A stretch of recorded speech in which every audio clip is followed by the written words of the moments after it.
Live from the heart of America, I'm Steve Gruber, ready to deliver an inclusive and diverse discussion on the most important topic of the day, giving you better analysis and insight than anyone else. Shining a spotlight into the darkness of the swamp, watching the cockroaches run, delivering the truth and justice when you need it most. Here are three big things you need to know right now to start your day. Number one, the Department of Defense is spending nearly $50 million a month to not build the border wall with Mexico, which of course makes no sense at all, just to store the equipment and the gear. $50 million a month. Number two, a big win for regular people fighting back against government destruction of farms in Europe. This is great news. Looks like the farmers and the folks have grabbed a lot of power. And number three, the truth about the unethical and likely illegal payments of the Biden family being dragged into the light now, and it's pretty shocking to say the least. Haley Biden is the mystery Biden that was on the receiving end of some big payments. Haley Biden.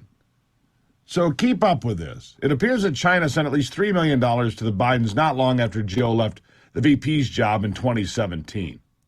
And those on that side are claiming it's because of business dealings. Well, the problem is the Bidens don't have any businesses that the money would actually be going to. They don't own factories or restaurants or rent real estate. No, you see, there isn't anything. It looks like what it most likely is what it appears to be. Pay to play. Influence peddling. James Comer, the chair of the House Oversight Committee, had begun with the Hunter Biden laptop and all the questionable relationships with companies like Burisma in Ukraine, where Hunter was collecting $1 million a year for doing nothing at all, and the multi-million-dollar payments from the wife of the man that was the mayor of Moscow, to the millions of dollars that flowed from the communist Chinese, and that might have begun back in 2015. And now you have to look to see how much Chinese money was spent to influence voters on social media, American newspapers and websites, all intended to throw the election to Joe Biden and away from Donald Trump. Well, why is that? The money train leads to Hunter Biden, Jim Biden, the president's brother, and now Haley Biden, the widow of his son, Beau, who died in 2015, who also then shacked up with Hunter from 2016 through 2019. Classy bunch, these Bidens. Classy bunch. Yeah, they hooked up. Hunter Biden with his brother's widow.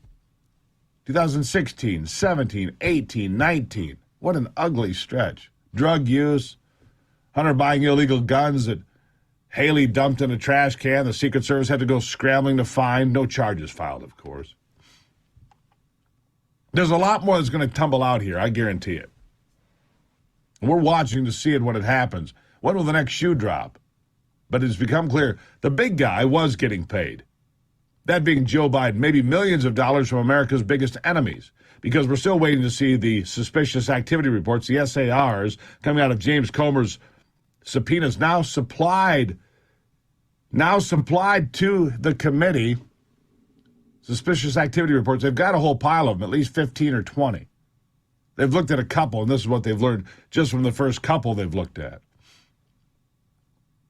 Was Joe Biden and his family being enriched by America's biggest enemies? China and Russia? Sure looks that way. Plus some bonus cash from Ukraine. Maybe that's why we're spending billions of dollars in Ukraine when we have no business at all being there. We'll keep up on that. We're going to turn our focus to Free for All Friday and hear from all kinds of people on all kinds of stories and topics, all right? We're going to go through it here today. Are you ready? Good. We're going to start with Jim Clyburn. We're going to stay with the Democrats. He admits, as if we didn't know, making South Carolina the first primary was to protect Joe Biden's political future. It is political, period. Listen. It's happened before in 1968 with Lyndon Johnson. I'm just wondering, do you think something like that could happen? Well, I'm glad you're revealing why South Carolina is going first. That's exactly why Joe Biden asked South Carolina to go first. He remembers what happened with Lyndon Johnson in New Hampshire after such a productive 1965, after Medicare, Medicaid, higher education. So making sure South Carolina goes first, Congressman, was indeed a political choice on the part of the president and his team to make sure he does not run into any LBJ problems, right? Oh, my goodness. You mean there's a political choice being made in the political process? Come on, man. I know. Absolutely. Absolutely a political choice. To dump New Hampshire and Iowa in favor of South Carolina to protect the president. That's what it was. It's all it was. Because they expect that he's going to be challenged. By the way, he is being challenged by this next person in rotation, Marianne Williamson. Says asking for a competency test for older politicians is scary, but then sidestepped the question about whether it would be scary for Joe Biden to have that same competency test, the man that she's challenging for the Democrat nomination. Listen to this. Nikki Haley says presidential candidates over the age of 75 should take a mental competency test. Do you agree? That's scary stuff. Why is that scary? Because, first of all, I don't think anybody's complaining about the mental competency of someone like Bernie Sanders.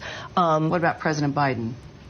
No. I mean, every individual should look into their own heart and make the decision. They can see him on television, and if they want to be concerned about certain things, they should. But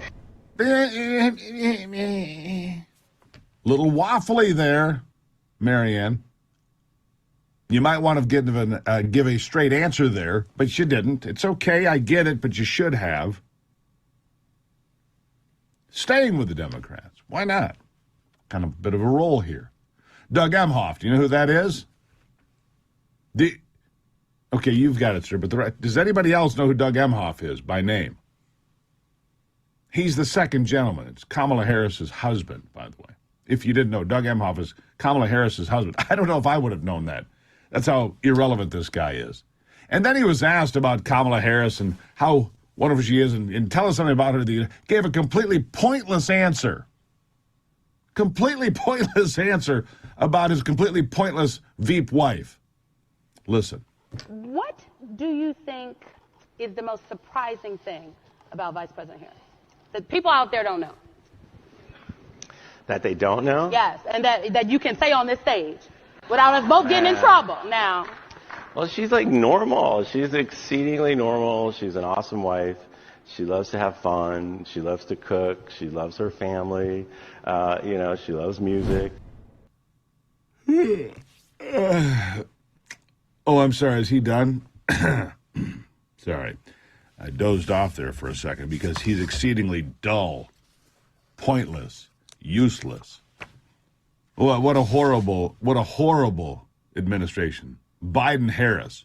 Worst administration of my lifetime. Worst president of my lifetime. Period. Paragraph. End of discussion. All right. How about WellConnect geothermal systems? Have you tried it yet?